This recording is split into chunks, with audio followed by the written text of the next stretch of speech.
안녕하세요.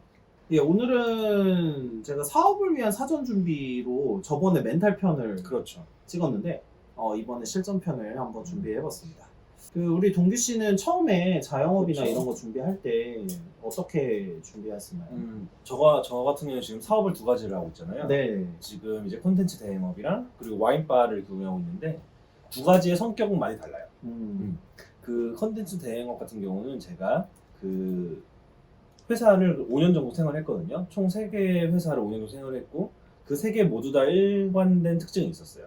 어떤 콘텐츠를 기획하고 제작하는 업무를 한 5년 동안 이렇게 진행을 했었어요. 그러다 보니 거기서 만났던 수많은 뭐 프로덕션이나 뭐 프리랜서나 뭐 디자인 그룹이랑 이렇게 같이 협업을 하다 보니까 그 과정에서 이제 내가 독립을 하였을 때 새로운 개인 사업을 했을 때 이런 함께 협업했던 분들의 커리어 형태들을 보면서 제가 많이 디벨롭 시켜가지고 수용하고 이렇게 진행을 한 거죠. 하지만 와인바 같은 경우는 말 그대로 저는 몇 번 이렇게 말씀드렸겠지만 그냥 약간 취미 플러스 휴식의 공간이라고 생각하고 있어가지고 네네네. 그때 회사를 다닐 때에도 제가 쉬러 와인바를 많이 갔었거든요. 네. 그래서 거기서 느꼈던 즐거운 감정들을 가지고 그냥 사업을 시작했던 거죠. 어떻게 보면 두 가지의 결은 많이 달라요. 본업은 5년 동안 경험을 통해서 만들어낸 사업이고 그 와인바 같은 경우는 그냥 내가 쉬고 싶어서 내가 원하는 형태로 편안하게 돈을 벌지 않아도 된다라는 마인드로 편하게 차렸던 거죠. 근데 제가 알기로는 이제 와인바를 차릴 때는 수많은 레퍼런스를 참고하고 예. 그 공부를 하고 차리지 않았나요? 이게 사람의 정도의 차이 같은데요. 저는 그 정도는 재미있게 했습니다. 이 정도면 그쵸. 재밌는 수준이었습니다. 근데 이제 저희가 얘기하는 거는 네. 재밌게 했다는 게 말 그대로 진짜 재미처럼 놀았다라고 생각하시면 안 돼요.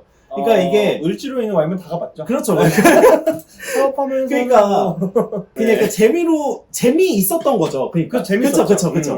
그러니까 저도 공부하는 게 재밌는 놈 중에 하나인데 공부가 재밌다고 해서 이제 그걸 쉽게 했다는 뜻은 아니에요. 재밌게 하고 저도 공부가 재밌어서 시험 준비하고 할 때 뭐 스트레스를 조금 덜 받았다 뿐이지 그렇다고 해서 열심히 하지 않았다의 의미가 아니라는. 맞습니다. 어떻게 보면 저도 지금 와인바를 제 기준에서는 재밌게 했다고 하지만 아마 와인바 초반에 인테리어랑 그 사업 계획서를 제가 남대로 짰거든요. 100장 정도 돼요.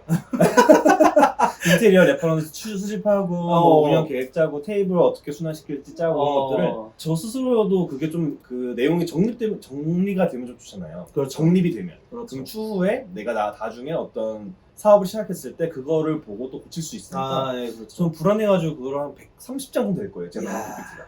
그래서 이렇게 재미로 했어요. 그래도 네네. 재미로 했고 아까 처음 말한 콘텐츠 대행업은 좀 박터지게 했죠. 고민도 많이 하고 그럼요. 관련 업계자한테도 많이 물어보고 실제로 이게 매출이 얼마 되느냐도 솔직하게 물어보고 뭐 술도 한잔 사드리면서 좀 정보도 많이 얻었던 경험이 있네요. 제가 그래서 마침 이제 실전편을 준비를 하다 보니까 네. 저희가 준비를 할 때 어떻게 했었는지를 한번 생각을 해봤거든요. 예. 그래서 그럼 변호사님 같은 경우는 어떤 식으로 준비했나요? 공부를 할 때도 약간 이제 실무에서 뭔가 좀 잘 쓰이고 굉장히 중요하다고 생각하는 법 위주로도 학부 때도, 그러니까 대학원 때도 공부를 위주로 많이 했고, 이제 나와서도 제가 이제 그 공익법무관이라고 해서 이제 군대를 대신해서 그 이제 대체 복무를 하는 제도가 있는데, 네. 그 제도를 할 때도 저는 무조건 공익법무관을 가겠다고 다짐을 했었어요. 왜 그러냐면 공익법무관을 해야지 이제 실제 소송을 해보고 실무를 해볼 수가 있기 때문에 했었어요. 그래서 그걸 하면서 이제 제가 그 다니고 있던 직장에 이제 원래 제 업무는 아니더라도 다른 이제 직무를 하고 계신 분들한테 많이 여쭤보기도 하고, 이건 어떻게 하는 거냐. 물론 지금도 잘 몰라서 가끔 전화해서 여쭤보기도 합니다. 그런 식으로 계속해서 이제 사전 정보를 많이 세우고, 또 관련 업계에서 이미 개업을 하셨던 분들하고 얘기도 많이 나누고, 그리고 노하우도 많이 나누고, 이렇게 많이 준비를 했었죠, 사실. 그렇죠. 네. 그래서 제가 이거를 왜 준비했냐면 어떤 대부분의 사람들 중에서 뭔가를 준비를 하고 한다가 꼭 무슨 뭐 무조건 준비를 해야 된다 그런 건 아니에요. 일단은 하면서 이렇게 시행착오를 겪으면서 바꿔야 되기는 하지만 맞습니다.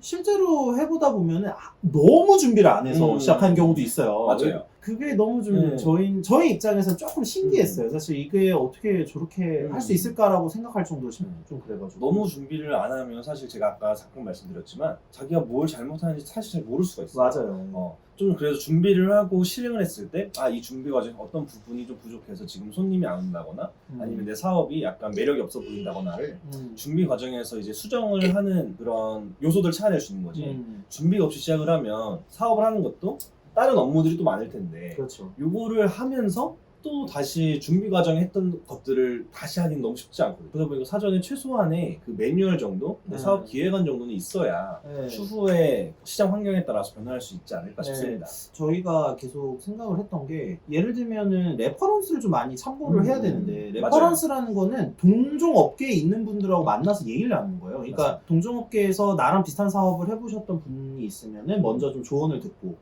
이렇게 하는 게 좋다, 이렇게 저렇게 하는 게 좋다, 뭐 이런 거를 좀 얘기를 들어야 되는데 저희가 사실 이렇게 만나시는 분들 보면은 생각보다 그 작업을 안 하고 시작하시는 분들이 많아요. 맞아요. 그래서 그러다 보니까 오히려 안 겪어도 될 시행착오를 겪는달까? 맞습니다. 그러니까 예를 들어서 동종업계에서 이야기를 듣고 조언을 들으셨다면 그냥 안 해도 되는 부분이었는데 이제 이걸 안 들으시다 보니까 처음부터 시행착오를 다 겪으신 거죠. 맞아요. 그런 부분에 대해서 좀 사전에 좀 준비를 할 때 저희가 말하는 준비라는 거는 모든 거를 갖추고 준비할 수는 없는데 이제 관련 업계나 동종 업계에서 일하시는 분들의 좀 이야기도 좀 듣고 그리고 이제 여러 가지 그런 비슷한 사업을 하시는 분들이 어떻게 사업을 하는지 좀 지켜보고 관찰을 하고 좀 시행을 하는 게 좋지 않은가 그런 생각이 좀 드네요. 그리고 왜냐하면 요즘은 또 시대가 워낙 그 데이터베이스를 쉽게 찾아볼 수 있잖아요. 그렇죠. 저는 예를 들어서 제가 하고 있는 자영업 기준으로 말씀드리면 어느 정도 서칭을 통해서 자영업의 답을 찾을 수 있다고 저는 생각을 하고 있어요. 네네네. 물론 직접 가서 실제로 온라인과 오프라인이 다른 점이 있을 거니까 온라인에 최대한 내가 원하는 방향의 가게가 있다면 그런 가게들은 전국이나 해외로 가면 정말 많거든요. 사전에 나보다 먼저 당연히 생각하는 사람들이 있고 그거를 자기가 실현해서 이미 성공시킨 사람들이 너무 많아요, 세상에. 국내는 찾아가도 좋고 해외는 그 열심히 서치를 하시다 보면 내가 이런 뜻을 품었는데 이런 식으로 해서 성공을 했구나. 근데 내가 생각하지 못한 부분은 이 사람들은 이런 부분까지 생각을 했어가지고 내가 이런 부분을 좀 더 내가 나만의 방법으로 디테일 채워봐야겠다 라는 식의 생각을 좀 하셔야 추후에 그 시행착오를 많이 줄일 수 있는 것 같아요. 네. 저희가 이걸 사전에 좀 어느 정도 준비를 하고 레퍼런스를 참고하시라는 이유가 시작하시면은 사고가 마비되는 경우가 있어요. 맞아요. 현 상황에 들어오는 그런 것들 때문에 자극이 너무 많아지고 내가 원래 하려고 했던 부분이 생각이 안 나기 시작합니다. 그래서 사전에 어느 정도 조금 준비를 하시고 저번에 저희가 멘탈 편을 해서 멘탈 준비에 대해서 말씀드렸다면 좀 실전적으로도 그런 부분에 좀 준비를 하시고 시작하시는 게 좋지 않나 그렇게 좀 생각이 듭니다. 그리고 모든 사업을 너무 창조하려고 하지 말았으면 좋겠어요. 뭐든지 그냥 내가 떠오르는 게 예를 들어서 뭐 캡슐 커피 카페다 라고 갑자기 내가 하고 싶어졌어요. 이게 그냥 하고 싶어서 캡슐 커피 머신을 갖다 놓고 팔면 좋지 않을까? 그래서 최소한 그거를 새롭게 창조하지 말고 검색을 한번 해봤으면 좋겠어요. 진짜 실제로 캡슐 커피 카페가 전 세계적으로 있나? 혹은 안산에 있나? 아니면 뭐 한국에 있나? 검색을 해보고 없으면 안 되는 거거든요. 사실 없으면 안 되는 거예요. 맞아. 이게 엄청나게 큰 규모로 투자를 받아서 새롭게 시작한 사업이 아니라면 새롭게 무에서 유를 창조한다는 건 말이 안 되는 거거든요. 왜냐면 전 세계적인 사람들의 니즈가 없는 걸 내가 만들어봤자 안 되기 때문에 무조건 무에서 유를 창조하려고 하지 마시고 무라는 자기 아이디어가 있다면 이 아이디어를 현재 만약 카페라고 생각을 해본다면 성공한 카페들을 대입해서 생각을 했을 때 내가 어떤 요소들을 가지고 오고 어떤 요소는 벤치마킹 해가지고 나만의 그런 나름대로의 사업을 꾸릴 수 있을까를 생각을 해야지 다른 어떠한 벤치마킹도 없이 무에서 유를 창조해버리면 정말 큰일 납니다. 정말 큰일 나요. 한 달 만에 뺄 수도 있어요. 특히 요즘 같은 시대는 제가 아무래도 자영업을 운영하다 보니까 자영업을 주로 얘기를 드리고 있는데 요즘 그 코로나가 좀 심각하잖아요. 심하죠. 폐업률이 장난 아니더라고요. 제가 지금 얼마 전에 그 국민일보 기사를 하나 봤는데 창업한 지 1년 된 가게의 폐업률이 몇 %인지 알아요?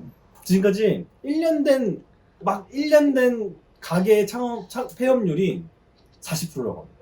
그럼 2년차 넘어가면 98% 되거든요. 그럴 수 있죠. 1년밖에 안 된 그 가게 중에서도 40%가 폐업을 했다는 건 네. 사실 엄청난 거거든요. 왜냐면 2년 계약인데 대부분 그것도 못 채우고 나가 떨어진 거잖아요. 권리금 뭐 그 임대료 뭐 이런 거 다 못 내면서. 지금 임대차 계약을 들어오는 사람이 있나요? 있긴 하겠죠?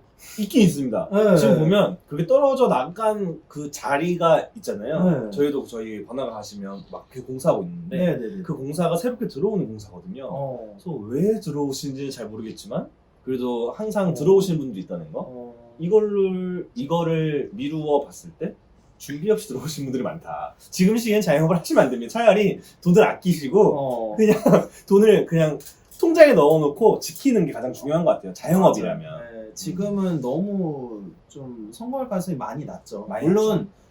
그 사실 저희들은 보통 생각을 할 때 이런 시기를 버텨내면은 오히려 나중에 그 올라갈 수 있는 어떤 토대가 된다라고 생각을 하는 편이긴 한데 네. 사실 솔직하게 말씀드리면 자영업은 좀 그런 류의 사업이 아니라고 생각이 듭니다. 사실 맞아요. 이게 초반에 못 버티면은 무너질 수밖에 없는 사업이기 때문에 맞아요. 네. 뭐 서비스업이나 이런 것들이야 어차피 그 내가 스스로 하거나 하면 되지만 자영업은 워낙 외부 요소가 많아서 네. 뭐 건물주랑 관련도 많고 뭐 외부 손님들이 진짜 아이 끊길 수도 있고 이런 환경적인 요소가 많기 때문에 자영업은 지금은 약간은 지양을 하시고 차라리 돈을 지키는 방법이 좋지 않을까라고 생각합니다. 맞습니다. 네, 오늘 여기까지 하겠고요. 구독, 좋아요, 알람 설정 부탁드립니다. 감사합니다.